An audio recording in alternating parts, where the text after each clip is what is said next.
So this is test 65, section 4, question 12, logical reasoning.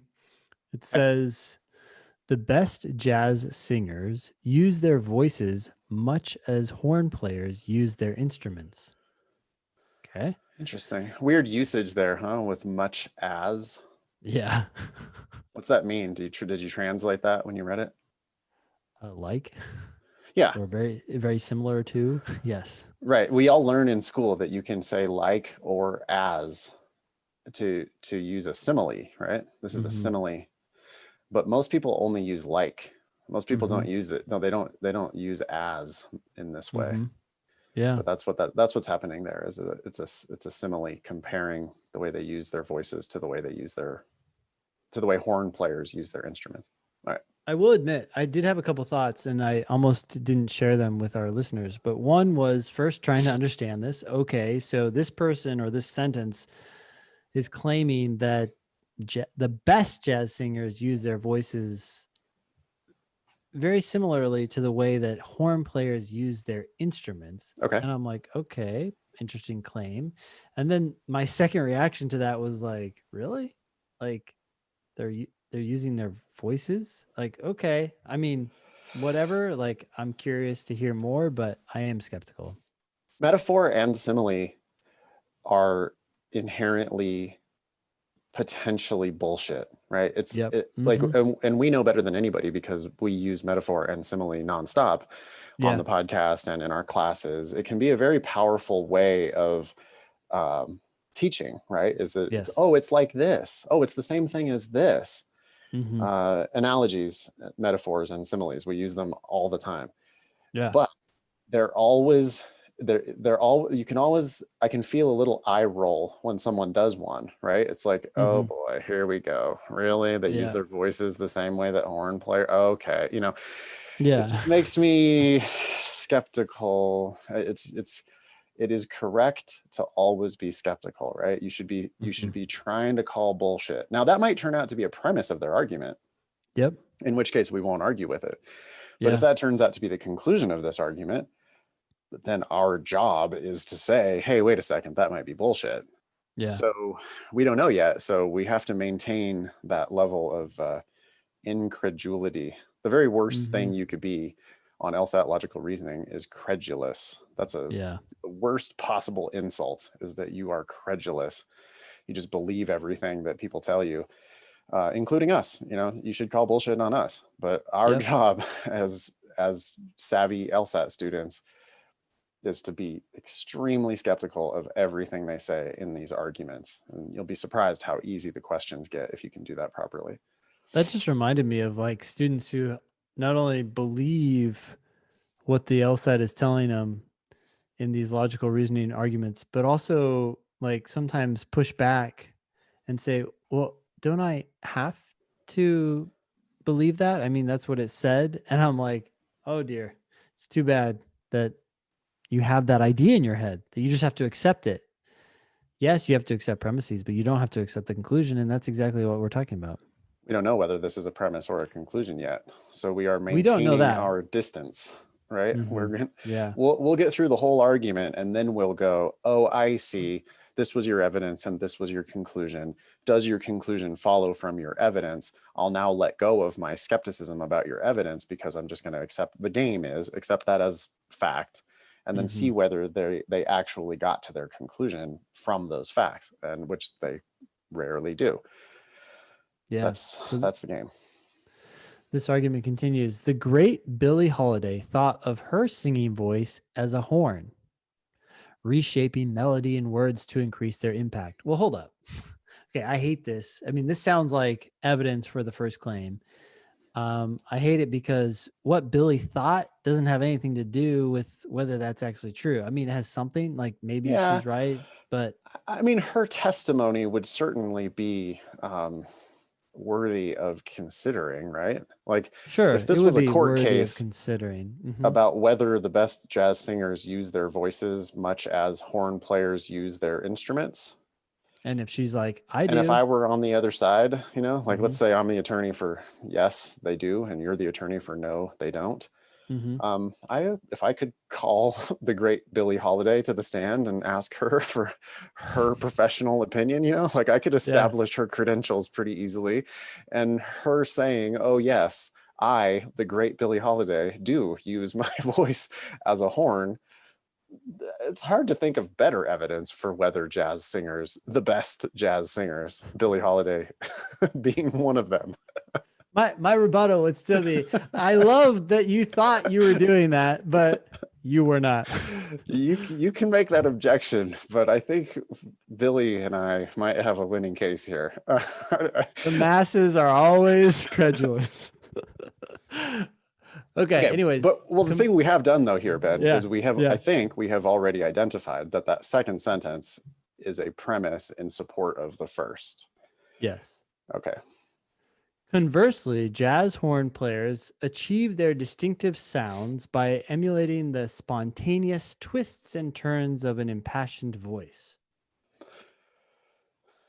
I'd actually rather have a specific person there, right? Like if that was like the great Duke Ellington, or Dizzy Gillespie or whatever. I don't that's the two jazz musicians. Wynton Marsalis, if Mhm. we had, I can imagine putting those people on the stand and having them testify that, oh yeah, I use my horn like a voice.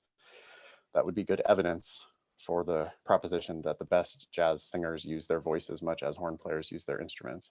Or maybe not. Actually, no, because that conclusion is about just the singers. So this Yeah, is the other. this is This almost is like, the yeah, like a second converse. conclusion or something like that, Mm-hmm. or Mm-hmm. maybe. Okay. So now this is like the other side of the coin. Okay. So not only do the best jazz singers use their voices Right. like horn players use their instruments, but horn players use their instruments like jazz singers use their Yeah, voices. Oh, that's it's cute. a new thing. It's the Hmm. converse. It's the other way around. Okay. All right. Okay. All right. Drum roll here. So jazz consists largely of voice-like horns and horn-like voices. What the hell's that? Just a Making bunch of shit nerds. up. Yeah. Yes. So jazz consists largely of voice-like horns and horn-like voices. Yeah. Horn-like, I don't think that word exists except for on the LSAT. Um, in any case, okay, I get it. There was a mini argument at the beginning. There was kind of some evidence in the middle, and then a conclusion that brought those two things together. How do you know that's their conclusion? Well, two reasons.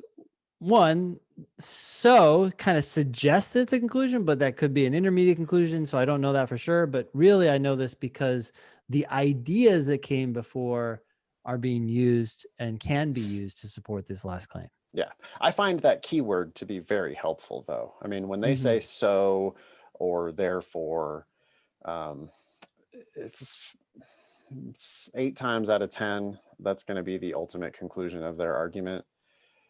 Not always. The ideas trump. There are also many arguments that don't use any of the keywords at all, and we have to infer which one was the conclusion based on, well, these facts could be used to support this conclusion. So here it's both of those things, right? We have the Yeah, keyword and we have the ideas adding up in that way. yeah, both, right? But if I had to choose between the two, I would actually favor the ideas. Of course, that's the only really reliable way, because sometimes the keywords just aren't even there. Yeah. Here's a hill that I would die on, by the way. Ooh. The word so, right? I would say this. I'm not talking about all the indicators out there. I'm just going to talk about so for a half second here. I'm Okay. going to say that so always introduces either an intermediate conclusion or the main conclusion. I don't think I've seen it, at least when it's used in this context, to do anything otherwise. That's the rub, though, is that sometimes people just look at that and they think, oh, it's a main conclusion, and it could be an intermediate conclusion. Yeah, I don't think that one qualifies for hills to die on, because I think everybody would agree with you. I think every time they ever use so or therefore, or I agree that they probably wouldn't argue, but I do find that it is news to a lot of people. oh, Like they sure. don't realize that, here's another thing that's news to people. It's going to point back to a premise. You Right. can't say so in a vacuum. Anyways. Yeah, they would never say it first, would they? You Yes. can't say so or therefore as the first word of your Yeah. argument. You can put your conclusion first, but you Yep. can't ever put so and then start your argument. That just doesn't. Yeah. It's always the thing that came before was the evidence, and the thing that's coming after is the conclusion. That does not mean that it has to be the main conclusion of the argument. It could be an intermediate conclusion of the argument. Okay. Yeah. Anyway, Cool. what's this question about? Which one of the following most accurately describes the role played in the argument by the claim that the best jazz singers use their voices much as horn players use their instruments? I'm immediately going to say that's an intermediate conclusion that was supported by the second sentence that ultimately was used to support the last sentence, and that's why it's intermediate, not main. Okay. Yeah, I tend to teach people to just focus on, was it evidence or was Mm-hmm. it the main conclusion? Mm-hmm. Because intermediate conclusions are both evidence and a Mm-hmm. conclusion. Mm-hmm. But I think we can keep it simple without even bringing up the idea. You're a professional LSAT teacher, so you might just spot like, well, yeah, it was an intermediate conclusion. But at a more basic level, listen, is this the ultimate conclusion of the argument? Did they come here to prove to you that the best jazz singers use their voices much as horn players use their instruments? Yeah. Or was there a further conclusion beyond that? And I think if you look at the argument carefully enough, especially because of that last sentence and the way they used so there, you know that that last sentence is at least a conclusion of the argument, if not the main conclusion of the argument.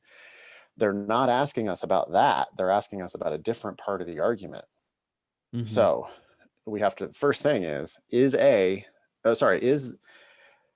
the claim that the best jazz singers use their voices much as horn players use their instruments, is that the main conclusion of the argument?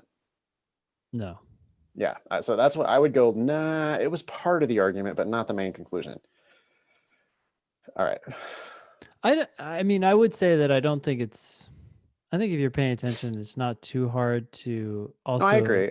get good at seeing how these things relate to each other. But yes, when people are doing these in general, it's like, is this premise or conclusion? Let's just start Yeah, there. because people outsmart themselves by wasting time thinking about intermediate. I find that people just get in the weeds with intermediate conclusions. Like just yes or no. Is it the main conclusion? No? Okay. So is it a premise though? Is it part of the argument? Yeah. It's not the opposite of the conclusion, right? And it's not like totally irrelevant, right? So it's Yeah. evidence in support of the main conclusion. Okay. Yes. Let's start there. What's A say? Yeah. So, well, before we go into A, really quick, this is a role, or I'd call this a role or a Yep. reasoning question. The name doesn't really matter so much, but the point is that the 5 answer choices are going to describe the role of that claim. And flaw questions do this, and role/reasoning questions do this. The 5 answer choices are descriptions, which means they have to describe exactly what the claim is doing. Yep. And if any part of it is wrong, I'm going to stop. I'm not going to finish reading the answer choice, and I'm going to mark it as wrong because Absolutely. it has to be 100% perfect. How do you go description. fast on logical reasoning and reading comp for that matter? How do you go fast? You go fast by knowing that the wrong answers are wrong and just getting rid of them. Like when we're reading A, we expect it to be wrong 80% of the time. And so we do not have to read all the way through these answer choices to know that they're wrong. And that's critical. That's something that students, novices do wrong. They just, let's read A to demonstrate. Yeah. It's the argument's main conclusion. So right there, I would stop and I'd say, no, it's not the main conclusion. We just said it's on the evidence side. This is out. But this answer choice goes for another 3 lines and is supported by another statement, which itself is supported by a further statement. If you're getting all tied up in that, you're consuming time. The clock is ticking. Not that I want you to think about that, but you are unnecessarily reading. Exactly. You're overcomplicating it for yourself. When they say it is the argument's main conclusion, and I don't care what comes after the and. Yeah. Because it is not the argument's main conclusion. So that's it. I don't read any further. Meanwhile, novices and intermediate students take forever trying to unpack the rest of an already wrong answer. All right, how about B? B, it is the argument's only conclusion. Again, I would stop there. I've already identified it as an intermediate conclusion, so I know there's more than one conclusion. If you did not identify that, you could look at this and say, well, wait a sec. There's got to be the main conclusion somewhere else because this is on the premise side. So that's another way of getting rid of it right then and there. Yeah, Billie Holiday was evidence for the claim that the best jazz singers use their voices much as horn players use their instruments. So there are two conclusions in this argument. The first sentence and the last sentence are both conclusions of the argument. So it's the argument's only conclusion? No, it's not. And so that answer is gone. Yeah. C, it is a statement for which some evidence is provided.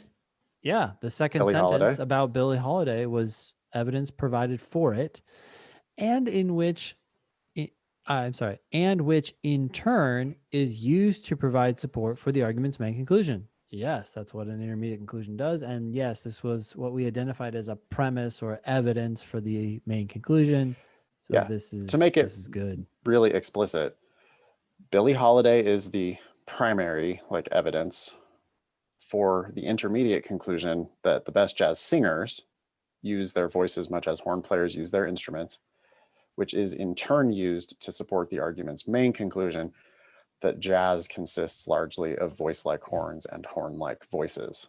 The jazz singers part was part of that, and Billie Holiday was an example or a premise in support of the jazz singers' intermediate conclusion used to support that main conclusion. So the answer C is 100% correct. D? It is a statement for which no evidence is provided. Nope. Stop. The evidence from Billie Holiday was provided for it, so done. And that answer choice keeps going, but we don't need to read it. And E, it is a statement used to support a conclusion. No, it was... Well...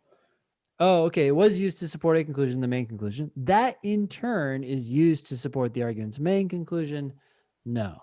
Yeah. E is the only wrong answer there, where I would have to get, actually read all of it, because an intermediate conclusion is a statement used to support a conclusion. Absolutely. But then it goes on and says that that is in turn used to support the argument's main. No. This statement, the one they're asking us about, supports the main conclusion and is supported by other evidence before that. Yeah. Cool. Real easy here to get rid of A, B, and D without even reading all of it. And that's how we go fast. Like a professional or a advanced student is going to take all the time they need with that argument and all the time they need with the question and predicting an answer. And once we do that, we get to just tear through the answer choices. The wrong answers are just so wrong, and we expect them to be wrong. And we don't have to read all of them, and that's, or all the way through each of them. And that's how we go fast. You know what I just realized? What? We have a name for the passage, we have a name for the question, and we have a name for the answer choices, right? The answer choices, the question, the passage. But really there are, in my mind, let me know what you think of this, there are 5 things. There's the passage, then there's that space between the passage and the question, and then there's the question, and then there's the space between the question and the answer choices. And because nothing's there, we don't have a name for it. But the reality is we should have a name for it, because that's where people should be spending their time, between that passage and the question, and between the question and the answers. Yeah, there's 2 stopping points. What do they call the intermissions in hockey? Hockey has 3 periods. Oh, you're asking the wrong guy. Yeah. Oh, somebody needs to email. Well, we can Google it, but help at thinkinglsat.com. You could tell us what they call the intermissions in between the periods in hockey. But I mean, there is a... So hockey has 3 periods? There is a break between the argument and the question. What do we do in that first break? We evaluate the passage, which is usually an argument. Right. Was there an argument there? Is it bullshit or is it valid? If it's bullshit, why is it bullshit? Yeah. Okay. And then we read the question. Then what do we do on that second break between the answer question? Okay. Yeah. And how do we, so what kind of things are we thinking about there? Well, question types for one thing, right? Question types but even if you don't know them, if you read the question and you're like, okay, well, how would I answer this loosely? You're off to a good start. I do think everybody needs to have a 2-second thought though about the question type, this turned out to be a role question. Role questions. What do we know about role questions? Well, they're evidence-based, they're top down. The Mm-hmm. correct answer has to be fully justified by what we read, nothing Yep. extra, nothing Yep. different. Yep. The wrong answers are going to tend to have different and extra shit in them. So we got to Mm-hmm. be on guard for anything extra, anything different. Those are going to be wrong. Yeah. And specifically for a role question, I do that thing of like, well, was that the conclusion? Are they asking us about the main Yeah. conclusion? Yeah. If not, what was the main conclusion? Yeah. Does this thing support the main conclusion? Okay, go. Like all that flashes through my head in 5 seconds, probably. Yeah. But if we make sure we take those breaks in between the 3 periods, Mm-hmm. I think that third period goes much more smoothly for us. So maybe what if we call it the own it break and the predict it break? So Own it and after predict it. you have to own That's that like Ron fucking Popeil. passage. Wait, was it Ron Popeil? Set it and forget it. Yeah, you just set it Oh, and forget it. forget it. I think that was for the Showtime rotisserie cooker, if I'm not mistaken. Oh, okay. Wow. Yeah. So own it and predict it. Beautiful.